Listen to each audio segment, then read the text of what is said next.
காவியங்கள் மிகவும் நிரம்ப இருக்கின்றன. உரைநடை இலக்கியங்கள் மிகவும் குறைவாகவே உள்ளன.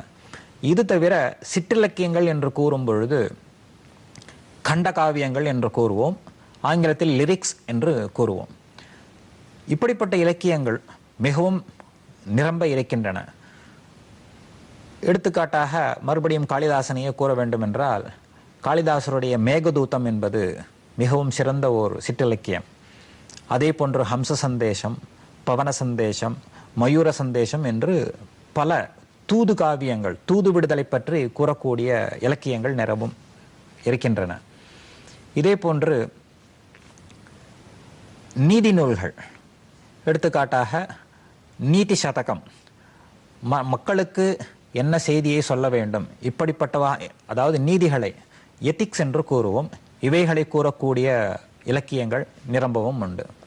இது தவிர சிறு கதைகள், பாப்புலர் டேல்ஸ் என்று கூறுவோம், ஃபேபிள்ஸ் என்று கூறுவோம். இப்பொழுது நாம் தற்காலத்தில் அனிமேஷன் என்று கூறுவோம். அதாவது பறவைகள், விலங்குகள் ஒன்றோடு ஒன்று பேசிக்கொண்டு அவைகளை எவ்வாறு விளக்குகின்றன, அதனுடைய கருத்துக்களை பரிமாற்றம் செய்வதற்காக நாம் பல கதைகளை இன்று பார்க்கிறோம். இப்படிப்பட்ட இலக்கியம் சம்ஸ்கிருத மொழியில் நிரம்பவே உண்டு. பஞ்சதந்திர கதைகள் என்று நாம் இப்பொழுது கேள்விப்படுகிறோமே, இந்த பஞ்சதந்திரம் என்பது முதலில் வடமொழியிலேயே, சம்ஸ்கிருத மொழியிலேயே எழுதப்பட்டது. இவற்றில் காகம், குருவி, மான், நரி, பூனை, நாய் இவைகளே கதாபாத்திரங்களாக இருந்து கொண்டு இதை ஒரு கதை வடிவில் அமைத்து இதன் மூலமாக மக்கள் படிப்பவர்களுக்கு ஒரு செய்தியை தெரிவிக்கக்கூடிய இலக்கியமாக அது அமைந்திருக்கும். இப்படிப்பட்ட இலக்கியங்கள் நிரம்பவும் உண்டு. இது தவிர சம்பு என்று கூறுவோம், செய்யுள் வடிவில் அமைந்திருக்கக்கூடியவை, உரைநடையில் அமைந்திருக்கக்கூடியவை, இரண்டையும் கலந்து இருக்கக்கூடிய சில இலக்கியங்களும் சம்ஸ்கிருதத்தில் நிரம்பவும் உண்டு. பாரத சம்பு என்று கூறுவோம், ராமாயண சம்பு என்று கூறுவோம். இப்படி பல இலக்கியங்கள் உண்டு. இது தவிர நாடக இலக்கியம் சம்ஸ்கிருதத்திற்கே தனித்தன்மை கொடுக்கக்கூடியது. நாடகம் என்றாலே நாம் பார்க்கக்கூடியது சம்ஸ்கிருத மொழியில் மிகச்சிறந்த நாடகங்கள், பல ஆயிரக்கணக்கான ஆண்டுகளுக்கு முன்பே எழுதப்பட்ட நாடகங்கள் இன்றும் இருக்கின்றன. நாடகத்தில் அதனுடைய சுவை, ரசம் என்று கூறுவோம். சம்ஸ்கிருதத்தில் ரசம் என்று கூறும்பொழுது நவரசங்கள் என்று நாம் கூறுகின்றோம். ஸ்ருங்காரம், ஹாஸ்யம், கருணம் என்று பல வகை. இந்த நவரசங்களை குறிப்பாக ஒரு ரசத்தை, ஒரு சுவையை முக்கியமாக எடுத்துக்கொண்டு இந்த சுவைக்கு ஏற்றாற்போர் கதை கருவை அமைத்து கொண்டு அதை ஒரு நாடக இலக்கியமாக கூறுவார்கள். அப்படிப்பட்ட நாடகங்களில் ஸ்ருங்கார ரசம் இருக்கக்கூடியவைகள், வீரரசம் இருக்கக்கூடியவைகள், ஹாஸ்யரசம் இருக்கக்கூடியவைகள் என்று பலதரப்பட்ட நாடக இலக்கியங்களும் நிரம்பவும் இருக்கின்றன சம்ஸ்கிருத மொழியில். ஒரு விரிவான பதில் கேட்கின்ற பொழுதே எனக்கு இன்னொன்று கேட்க வேண்டும் அப்படின்னு. நம்ம இலக்கியத்தை பற்றி அல்லது நாம் பேசக்கூடிய மொழியை பற்றி நாம் பெருமையாக பேசுவது, இப்போ நீங்கள் சமஸ்கிருதத்தில் டாக்டரேட் வாங்கியிருக்கீங்க, நீங்கள் சமஸ்கிருதத்தை பெருமையாக பேசுறது என்னை பொறுத்தமட்டில் நான் ஒரு பெரிய விஷயம்னு கூட மனசுக்குள்ள நினைக்கிறேன். மதத்தை பரப்புவதற்காக இந்தியாவிற்கு வந்த ஜி.யு. போப் இறக்கும் பொழுது எழுதினாராம், என்னுடைய கல்லறையில் தாமிரபரணியின் தண்ணீரையும் திருக்குறள் ஓலை சுவடியையும் கொஞ்சம் விட்டு வையுங்கள் என்று. நமக்கெல்லாம் தெரியும் ஜி.யு. போப் தமிழை எப்படி நேசித்தார் என்று. இப்போ என்னுடைய கேள்வி, மேல்நாட்டு அறிஞர்கள் சமஸ்கிருதத்தை எப்படி பார்க்கிறார்கள்? இது மிகவும் சுவையான கேள்வி. இன்றளவும் மேலை நாடுகளில், குறிப்பாக ஐரோப்பிய நாடுகளிலும் சரி, அமெரிக்காவிலும் சரி, அனைத்து பல்கலைக்கழகங்களிலும் சம்ஸ்கிருத மொழி, சம்ஸ்கிருதத்திற்கு என்று தனியாக ஒரு துறை நிறுவப்பட்டு இருக்கின்றது. அங்கு பலர் இந்த மொழியை பயின்று வருகிறார்கள். இதில் பலர் ஆராய்ச்சியும் செய்து கொண்டு வருகிறார்கள். முதலில் மேலை நாட்டவர்கள் நமது நாட்டிற்கு வந்த பொழுது, குறிப்பாக போர்ச்சுகீசியர் வந்த பொழுது, அவர்கள் இந்த நாட்டிற்கு வந்து தங்களுடைய மதத்தை இங்கு பிரச்சாரம் செய்ய வேண்டும் என்ற எண்ணத்தில் வந்தார்கள். இக்கருத்தை நான் கூறவில்லை. சம்ஸ்கிருத மொழிக்கு ஓர் களஞ்சியம், அதாவது டிக்ஷனரியை அமைத்து கொடுத்திருக்கக்கூடிய மோனியர் வில்லியம்ஸ் என்பவர் தம்முடைய உரையில் இவ்வாறு குறிப்பிடுகிறார். போர்ச்சுகீசியர் முதலில் நம் நாட்டிற்கு வந்த பொழுது அவர்களுடைய மதத்தை பரப்புவதற்கு இந்நாட்டில் வழக்கத்தில் இருக்கக்கூடிய மொழியை கற்று அதன் மூலமாக தங்களுடைய மதத்தை இங்கு பிரச்சாரம் செய்ய வேண்டும் என்ற எண்ணத்திலேயே இங்கு வந்தார்கள். ஆனால் இந்த மொழியை கற்க கற்க அவர்கள் இந்த மொழியில் இருக்கக்கூடிய வியப்பான செய்திகள் பலவற்றை அறிந்து இந்த மொழியில் ஈடுபட்டு தங்கள் வந்திருக்கக்கூடிய செயலை மறந்து இம்மொழியை அவர்கள் நாட்டில் பரப்ப ஆரம்பித்தார்கள்.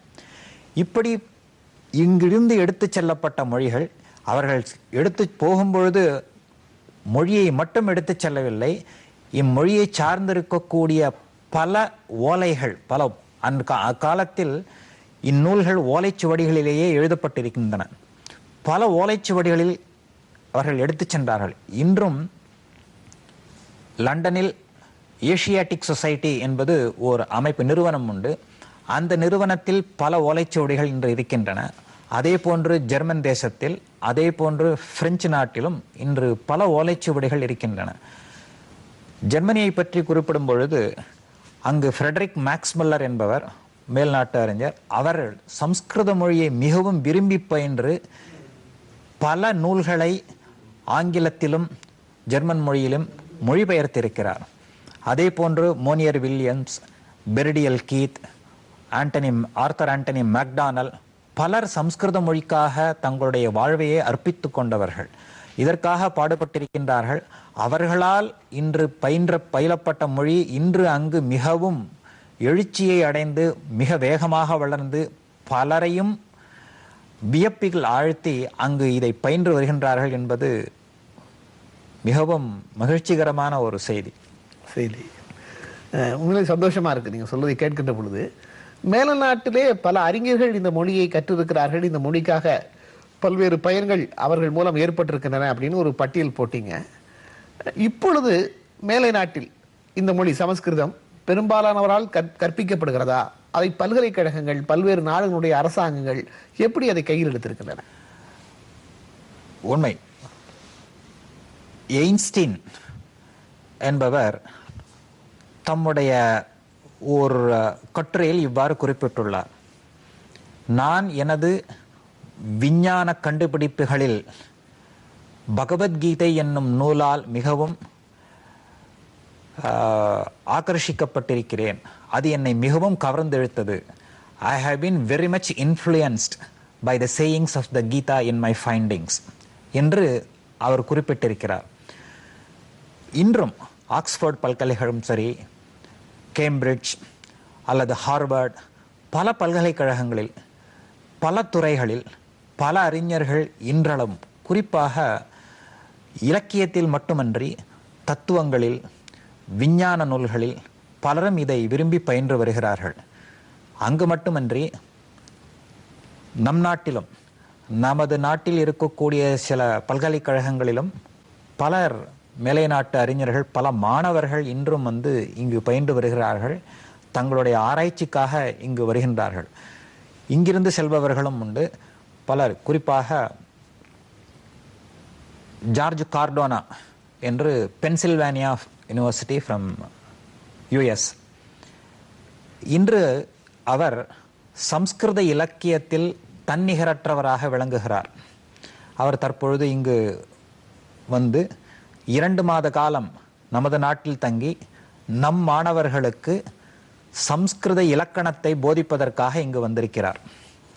இது நம் நாட்டில் இருப்பவர்கள் இன்றி வெளிநாட்டவர் நம் நாட்டிற்கு நமது மொழியை, நம்மிடத்தில் இருக்கக்கூடிய மொழியை நமக்கு கற்பிக்கின்றார்கள் என்பது மிகவும் வியப்பாக இருக்கும்.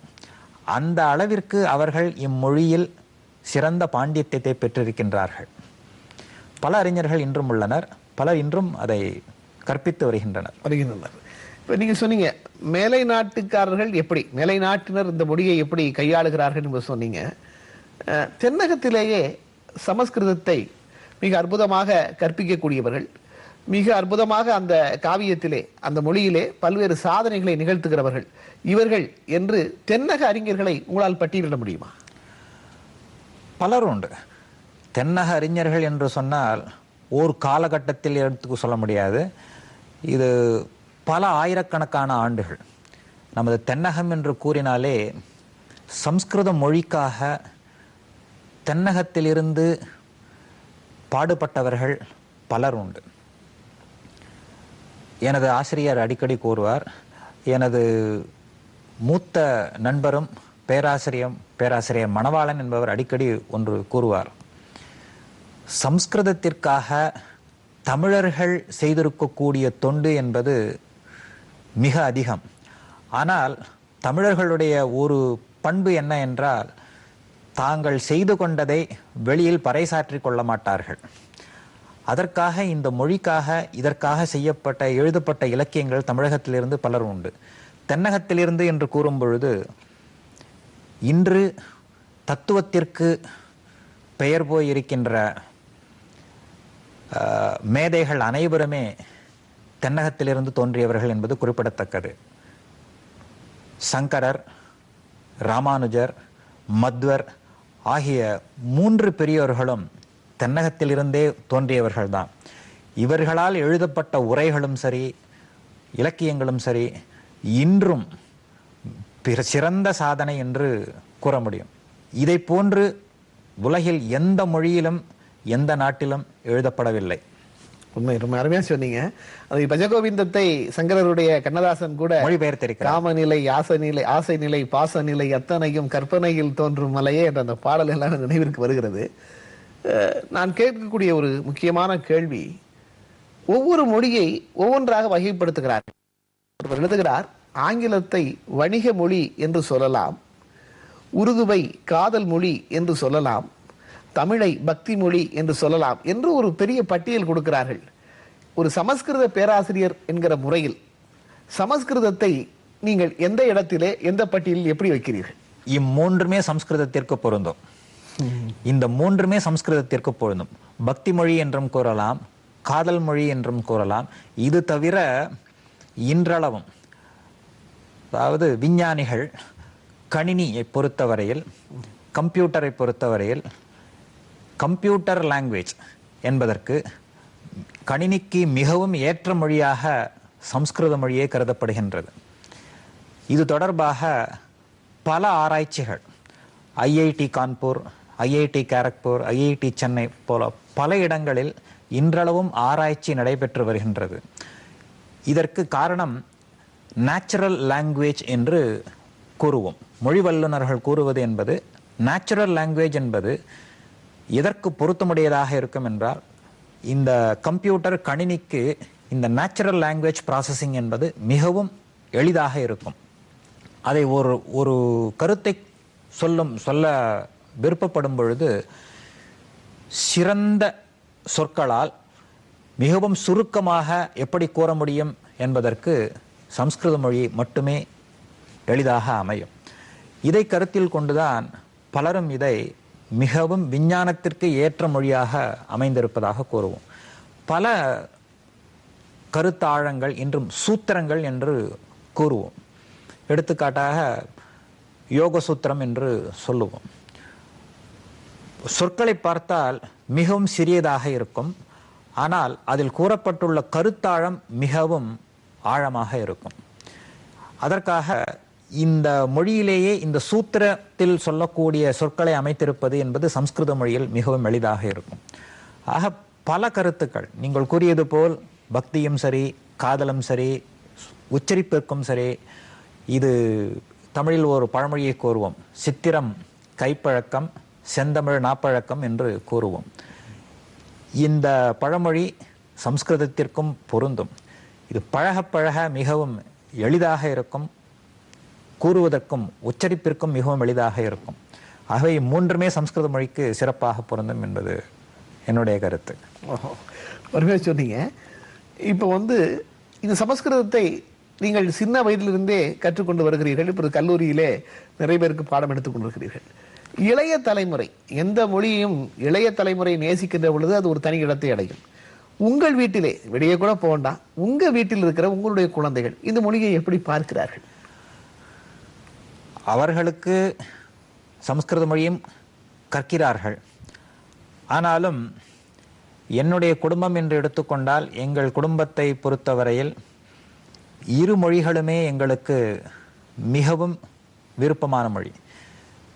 முன்பு நான் குறிப்பிட்டது போல், எனது தந்தையாரும் சரி, எனது குடும்பத்தினரும் சரி, வைணவ மதத்தில் மிகவும் ஈடுபாடு கொண்டவர்களாகையால் எங்களுக்கு மிகவும் முக்கியமானது ஆழ்வார்கள் அருளி செய்த 4000 திவ்ய பிரபந்தம். எங்களது இல்லத்தில், எங்களது வீட்டில் அனைவரும், பெண்டிர் முதல் சிறுவர் வரையில் அனைவருமே இதை கற்றுவிடுவோம். என தந்தையார் சொல்வார், இதை கற்காமல் எங்களுக்கு சிறு வயதிலிருந்தே காலை 4 மணிக்கு எழுப்பி விடுவார், எங்களுக்கு இதை பயிற்றுவிப்பார். இதே பழக்கத்தை இன்றும் நாங்கள் செய்து வருகிறேன். எனது மகன் இப்பொழுது CA படித்து வருகிறான்.